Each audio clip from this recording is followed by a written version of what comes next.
आप लोगों ने जो खुदा का वचन जो आपने सुनना है उसका विशेष सुन लिया। The compassionate love of God gives confidence to his children. खुदा का दया से भरा हुआ जो प्यार वो अपने बच्चों को विश्वास दिलाता है, हर तरह का विश्वास दिलाता है। तो ये है आज का वचन थीम जिस पर आप खुदा का पाक कलाम सुनेंगे। हम सबसे पहले ओल्ड टेस्टामेंट को देखें, पुराने नियम को, कि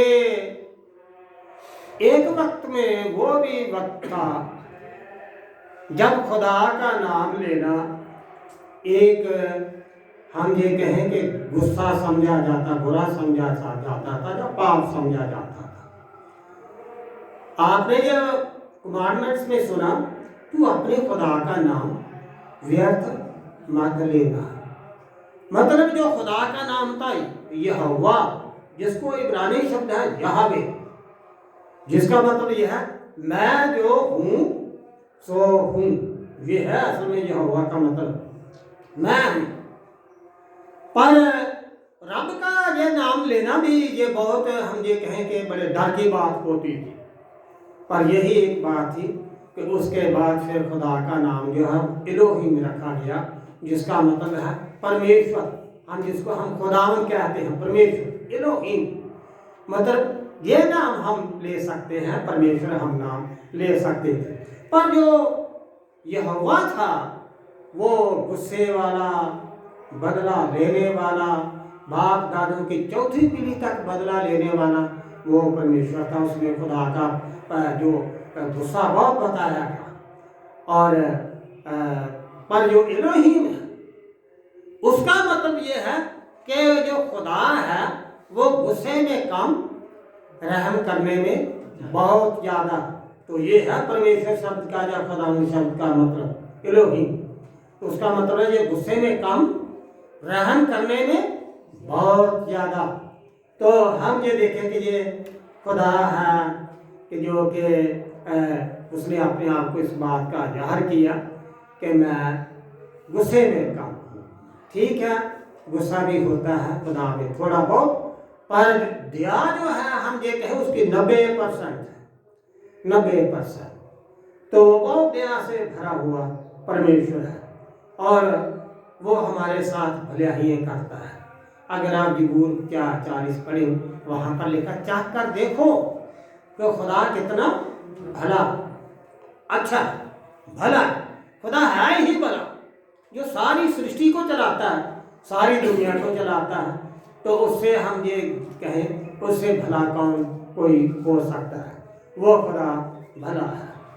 पर बड़ी बात ये है कि उसमें परमेश्वर में कंपैशन भी है और प्यार भी है। कंपैशनेट लव, खुदा भला है पर उसकी भलाई में ये है कि वो प्यार करने वाला खुदा है और उसमें कंपैशन, दया है खुदा। तो आप ये देखें बाइबल ये फरमाती है कि सबने गुनाह किया, रोमियो का खत 3:23 आए, कोई इंसान नहीं कह सकता कि मैंने गुनाह नहीं किया। और बाइबल में लिखा है ऐसा तो कोई इंसान नहीं जो भला ही करे और बुरा ना करे। मेरा कहने का मतलब है कोई इंसान हाथ खड़ा करके ये नहीं कह सकता कि मैंने जब से मैं खुदा के कदमों में जहाँ पर आया हूँ या प्रभु से जुड़ा हूँ तो मुझसे छोटी मोटी गलती नहीं हुई, कोई नहीं कह सकता। और हम लोग अपनी कमजोरी जो है हम में पाई जाती है और इसीलिए तो बच्चा तुझे कहता सबने गुनाह किया, सब परमेश्वर की महिमा से रहत है। पर फिर भी इसके बावजूद अगर कोई यूं तो इतना गुनाह का हो गया पाप का, खुदा सबको ये फरमाता है कि मेरी तरफ फिरो, मेरी तरफ फिरो। आपने खुदा के वचन में होशे नबी की किताब में से ये सुना, खुदा कैसे वहाँ पर ये फरमाता है कि हे इस्राएल कौम तू खुदा की और फिर खुदा की और फिर। पर आप ये देखें कि गलती कोई करे, एहसास कोई दिलाए, है? गलती हम खुदा के खिलाफ करते हैं, पर फिर खुदा ही हमें एहसास दिलाता है, खुदा ही हमें ये कहता है कि हम खुदावंद की ओर फिरें। इसमें हम ये देखें कि खुदा का कंपैशन या खुदा की दया नहीं तो और क्या है, उसका प्यार नहीं तो और क्या है। गलती बच्चे करें और फिर माँ बाप प्यार से ये समझाए कि बच्चे ये तेरी गलती है, उसकी गलती का एहसास दिलाते हैं, तू अच्छा है। तो मेरे कहने का मतलब ये है कि ये इनिशिएट कौन करता, पहलकदमी कौन करता? माँ बाप। वो बच्चे को कहता है कि तूने गलती, तू अच्छा कर, है कोई बात नहीं। पर बड़ी बात ये यहाँ पर भी खुदा जो कहता है, ये इस्राएल कौम तू मेरी तरफ फिर। पर ये जो होशे नबी की किताब है, ये 745 BC में लिखी गई। हम ये देखें कि 8वीं शताब्दी में, और उस वक्त आप ये देखें कि इस्राएल कौम में प्यार नहीं था। इस्राएल कौम आपस में प्यार नहीं करती थी, दुश्मनी, बुराई और बाकी चलती थी, ये उनमें पाई जाती थी। तो होशे नबी को प्यार का खुदा कहा जाता है। पर हम ये देखें कि उसके वसीले से खुदा अपने प्यार का इजहार कैसे करता है, उसको कहता है कि तू मेरी तरफ फिर। और हम ये देखें कि ये है खुदा की कंपैशन। दूसरी बात ये है कि जो खुदा की जो रहम वाली जो मोहब्बत है, वो हमें अपने पास बुलाती है, अपने पास बुलाती है। उसने हमें अपना बेटे तक का अधिकार दिया, बेटे तक का। कितनी बड़ी ये बात है, कितना बड़ा कंपैशनेट ये लव है कि उसने हमें वो रिश्ता दिया जो सब रिश्तों से बड़ा, बच्चों का रिश्ता। तो यूहन्ना के इंजील में पहले अध्याय में क्या लिखा कि जितनों ने उस पर विश्वास किया, उसने उनको अपनी संतान या परमेश्वर की संतान होने का हक दिया। जी, कितनी बड़ी बात है। मतलब हम ये देखें कि ये रिलेशनशिप, ये बहुत बड़ा हम ये संबंध, ये हमें खुदावंद यीशु मसीह ने दिया। खुदावंद यीशु मसीह ने, कोई इतना ये समझता नहीं था कि खुदा का और हमारे साथ क्या रिश्ता, वो तो खुदा है। पर बाप बेटे का रिश्ता हम ये देखें कि कितनी बड़े कॉन्फिडेंस की बात है, प्यार की बात है। और हम ये देखें कितनी बड़ी दया की बात है, खुदावंद ने हमें ये रिश्ता दिया। यूहन्ना की आप ये देखें कि यूहन्ना की इंजील में 3:16 में क्या लिखा, वो यही तो लिखा कि खुदा ने दुनिया से ऐसी मोहब्बत की। तो इसमें कितना कंपैशन, कितनी दया खुदा की पाई जाती है, प्यार पाया जाता है कि उसने अपना बेटा दे दिया। और बड़ी रहम दिली वाली बात यह है कि आपने रोमियो के खात्मे से ये एक बात ये पढ़ी कि जब उसने अपना बेटा ही नहीं रखा, वो भी हमारे लिए दे दिया, तो वो हमारे लिए और क्या कुछ नहीं करेगा, है? कितना वो प्यार करता है।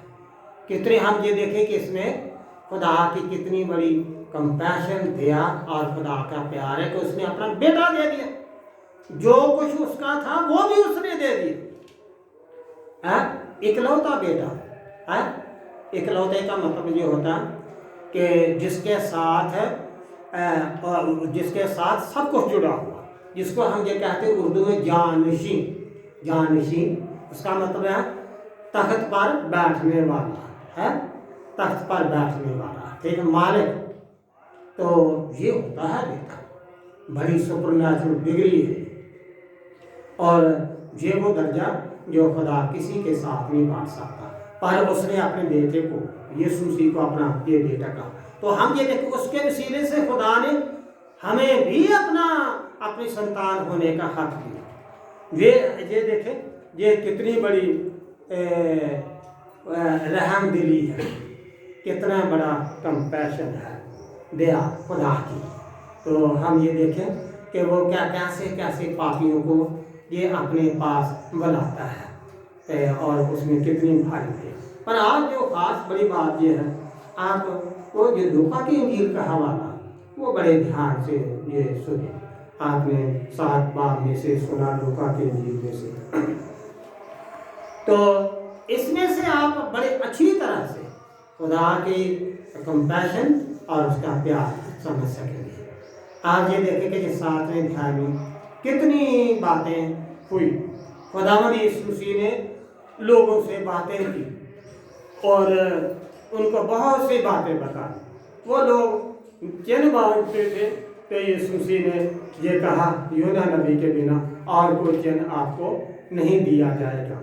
एक भाई ने यीशु मसीह की तारीफ की कि मुबारक है वो माँ जिसने तुझे जन्म दिया, पर यीशु मसीह ने कहा नहीं, बल्कि वो मुबारक हैं जो मेरा वचन सुनते हैं और मानते हैं।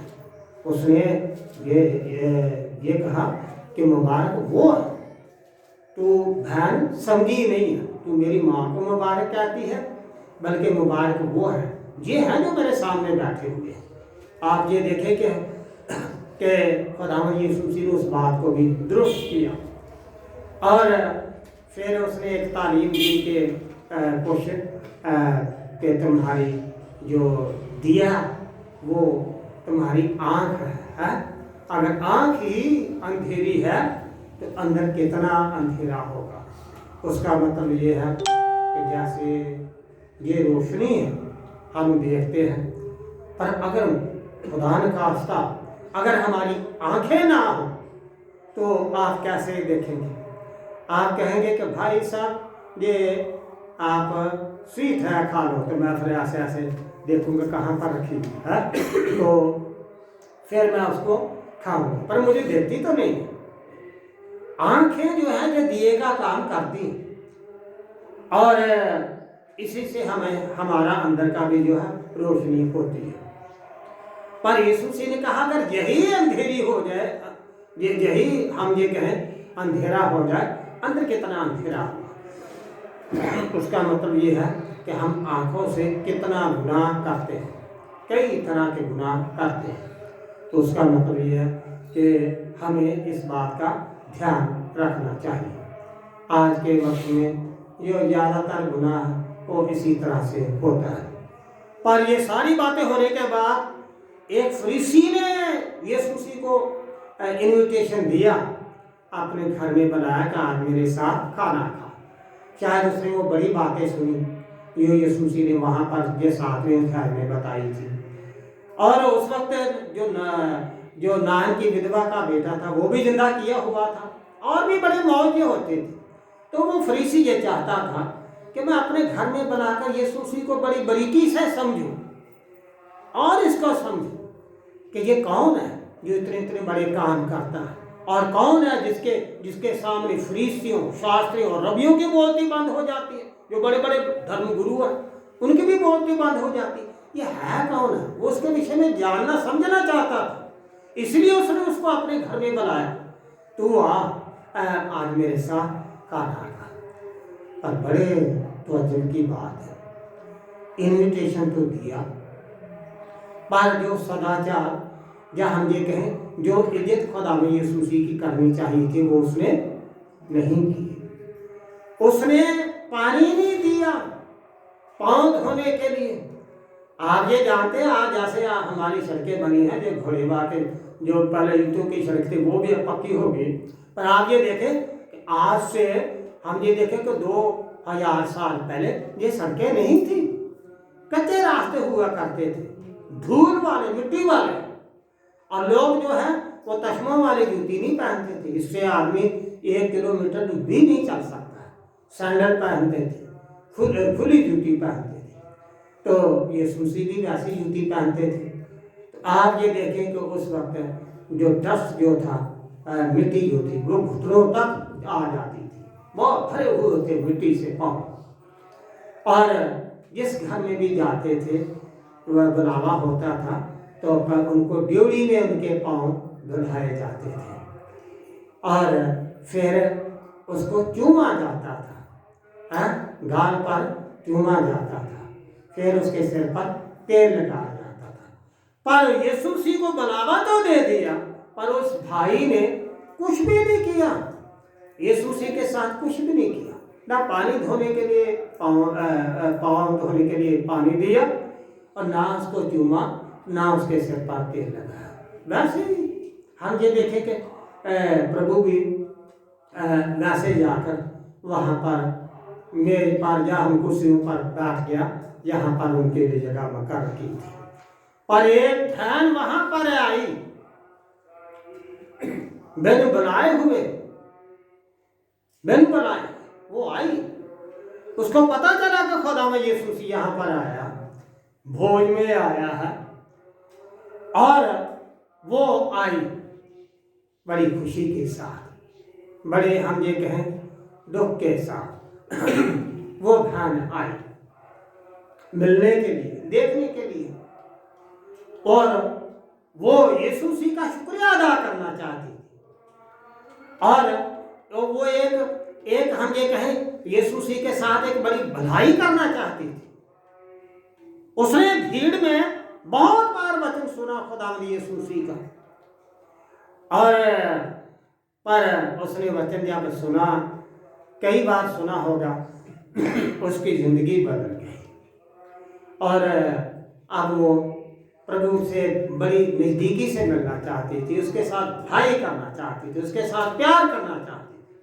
आप जानते हैं बाइबल में लिखा कि वो बहन की जिंदगी बड़ी खराब थी, बड़ी खराब थी, और उसने वचन सुनकर उसकी जिंदगी बदल गई, जिंदगी उसकी बदल गई।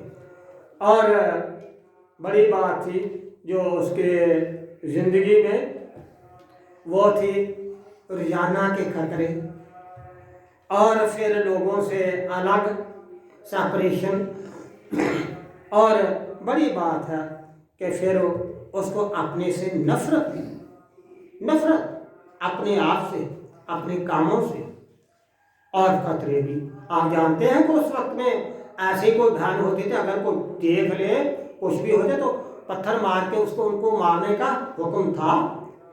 क्या यीशु मसीह के पास एक बहन को नहीं लाए कि ये बिल्कुल ऐन मौके पर ऐसे पकड़ी गई, तो यीशु मसीह ने फिर भी उसकी जान बचाई। तो इस बहन के भी सामने बड़े खतरे थे, बहुत भारी खतरे, और फिर वो समाज से अलग रहती थी, अकेली, ज़्यादातर किसी के साथ आम ज़्यादा मिलती जुलती नहीं थी। और फिर बड़ी बात है कि ये खतरे सारी चीज़ें, फिर अपने आप से नफरत, क्यों मैं ऐसा करती हूँ, क्यों मैं पाप करती हूँ, पैसे के लिए, या अपने जिस्म की ख्वाहिश पूरी करने के लिए, अपने आप से उसमें नफरत पैदा हुई, और खतरे भी थे उस पर लटकते। पर उसने जब यीशु मसीह को सुना कि ये पापियों से कितना प्यार करता है खुदा, और यीशु मसीह कितना प्यार करता है पापियों के साथ, तो उसके दिल में हम ये देखें एक बड़ा उभार आया कि मैं अपनी जिंदगी बदलूंगी, मैं पश्चाताप करती हूँ, मैं खुदावंद के कदमों में आई, मैं ये सारा कुछ छोड़ दूंगी, मैं अब आइंदा कुछ नहीं करूँगी। और उसको ये पूरा विश्वास पैदा हुआ कि मेरा खुदा, मेरा प्रभु यीशु मसीह मुझे माफ़ कर दे। उसने देखा पापियों के साथ वो तो रहता है, उनके साथ बैठता है, उनसे प्यार करता है, उनको माफ़ करता है, और तो मेरे ऊपर वो क्यों ना दया करेगा। तो उसकी ज़िंदगी बदल गई, सब कुछ। हम ये ना कहें कि यीशु मसीह के पास आने से उसकी ज़िंदगी बदली, उसकी ज़िंदगी पहले बदल गई वचन सुनकर भीड़ में से, पर वो तो एक भलाई करने के लिए आई थी, और अपने प्यार का इजहार करने के लिए भी आई थी, इसलिए वो आई इतर लेकर। और लिखा कि उसने यीशु मसीह को ढूंढा, और ढूंढने के बाद उसके पाँव पर वो रोने लगी। और आप ये देखें कि जो धूल से भरे हुए पैर हों, अगर उन पर छींटे पड़ जाए तो और भी बुरे लगते हैं, वैसे कम लगते हैं, और अगर आँख पानी के छींटे पड़ जाए तो और भी बुरे लगते हैं। पर उस भैंस ने उसके बाद क्या किया, अपने बाल खोले और उसके पाँव साफ किए अपने सिर के बालों से। वैसे ही एक नौजवान हम ये कहें लेडी के लिए ये बड़े शर्म की बात होती है कि अपना दुपट्टा उतार कर और फिर वो अपने बाल खोले और फिर उनसे उसके पाँव पूछे। ये कोई छोटी बात नहीं, बहुत लज्जा के, पर उसको कोई किसी बात की कोई फिक्र नहीं थी, पर उसने अपने बालों से उसके पाँव पूछे और फिर वो चूमने लगी उसके पाँव, खूब चूमने लगी। कितनी बार वो चूमती रही तो फिर उसने उसके पाँव पर इत्र लगाया। जब इत्र लगाया तो वो जो फरीसी था, जो धर्म का बड़ा ठेकेदार था, है, वो बड़ा तौजब करने लगा। अब आप मुझे समझ लो, आप आम लोग, जब मैं ठेकेदार हूँ धर्म का बहुत है, तो वो भी बड़ा हैरान हुआ, मेरी तरह था वो भी लीडर, तो बड़ा हैरान हो, इसको कोई पता नहीं ये औरत कैसी है जिसके पाँव का हाथ लगा रही थी। उस वक्त में तो औरतों से बात ही नहीं लोग करते थे, तो बात करने की तो क्या, जो इनविटेशन में भी औरतों को आने का इतना हक नहीं था। औरतें खाना नहीं खा सकती थी, सेवा कर सकती थी, बाद में वो उनकी बारी आती थी।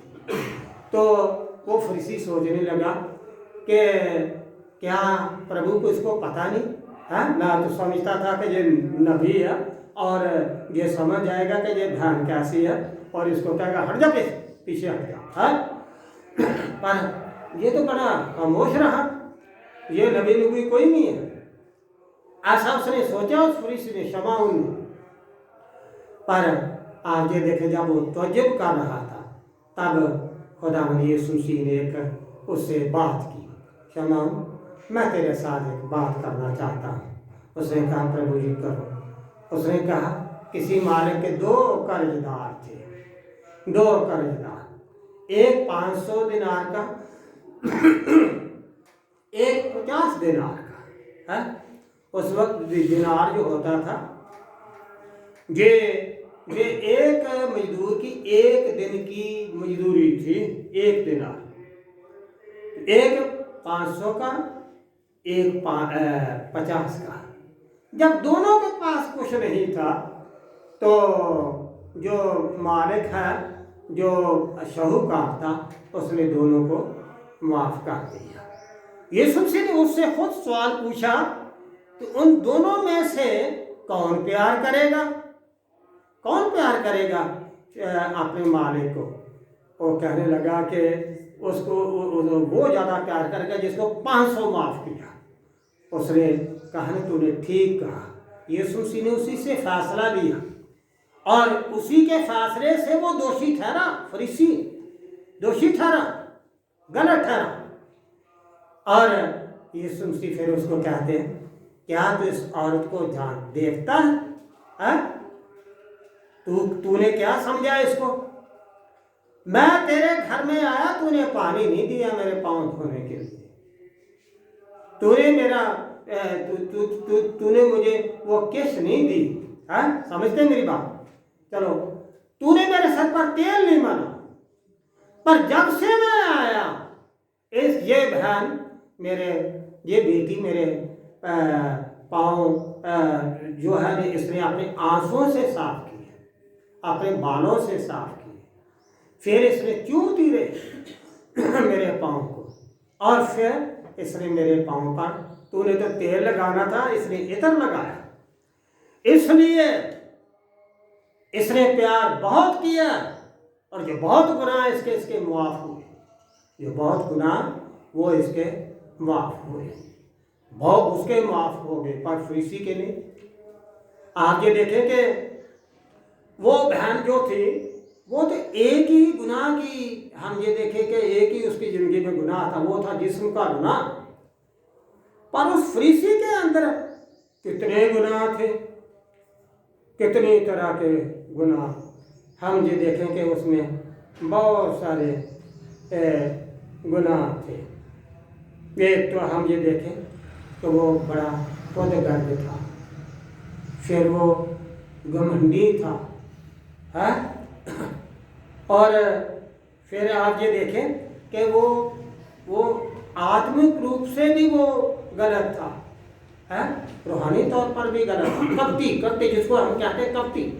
कपट वो होता है कि जो अपने आप को धर्मी साबित करने की कोशिश करे।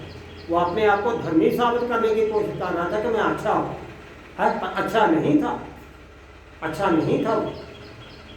वो औरत को बुरा कहता, पर आप भी अच्छा नहीं था, क्योंकि वो स्वार्थी था।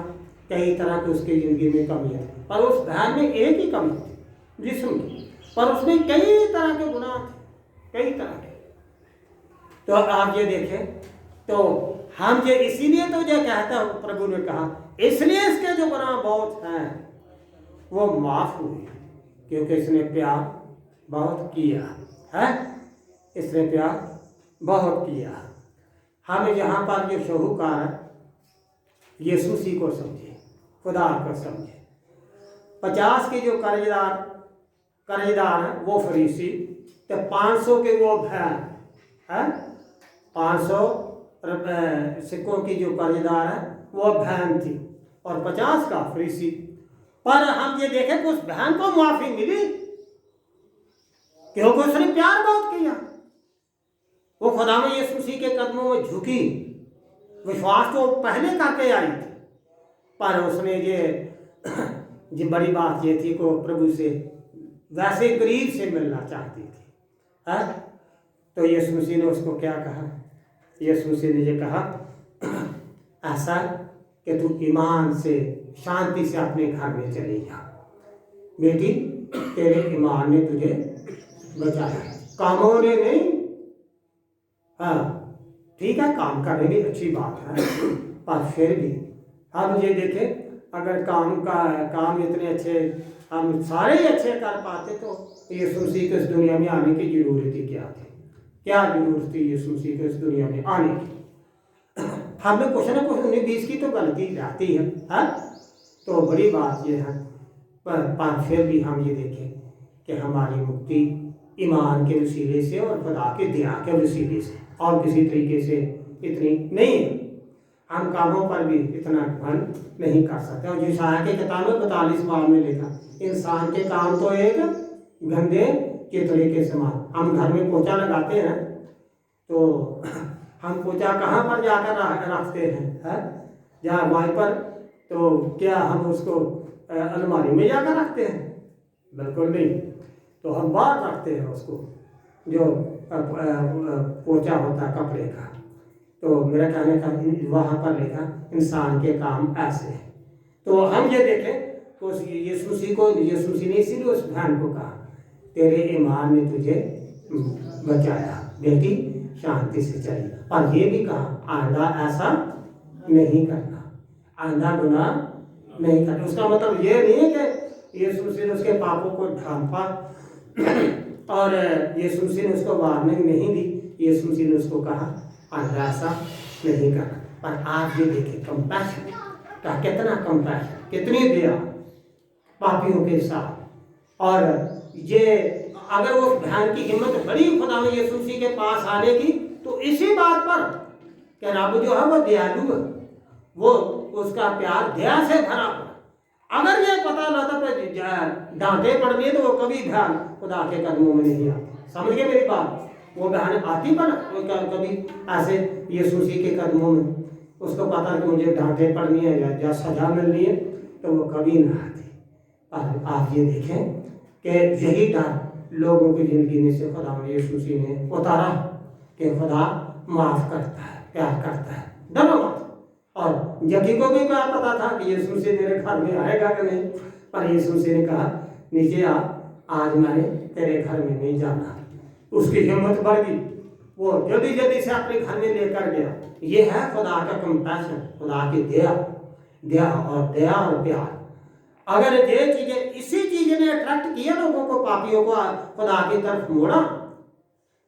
और हम हर जगह देखते हैं बड़े अच्छी तरीके से कि खुदा में कितनी दया, यीशु मसीह में कितनी दया।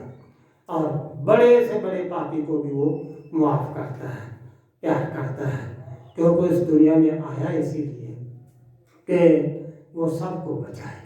वो नहीं चाहता कि किसी की मौत हो, है। तो यही एक वजह थी यीशु मसीह के देह धारण की और दुनिया में आने की। तो वो आया इसीलिए, तो और उसने बढ़ावा दिया पापियों को, तो उसकी तरफ, खुदा की तरफ फिरे। वो ये ना समझे कि खुदा नफरत करता है या खुदा गुस्से में है।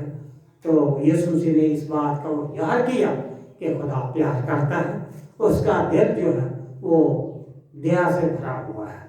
वो तुम्हारी कोई मौत नहीं चाहता, बल्कि जिंदगी चाहता। तुम्हें बचाने के लिए खुदा का बेटा इस दुनिया में आया। सो आज हम जबकि रोज़ों का वक्त है, तो हमें ये चाहिए कि हम संपूर्ण दिल से खुदा की ओर फिरें, खुदा के कदमों में आए, उसकी दया पर और दया से भरे हुए प्यार पर हम भरोसा करते हुए अपना जीवन यीशु मसीह के कदमों में रखें। खुदा आप सब लोगों को बहुत बड़ी बरकत दे। आमीन।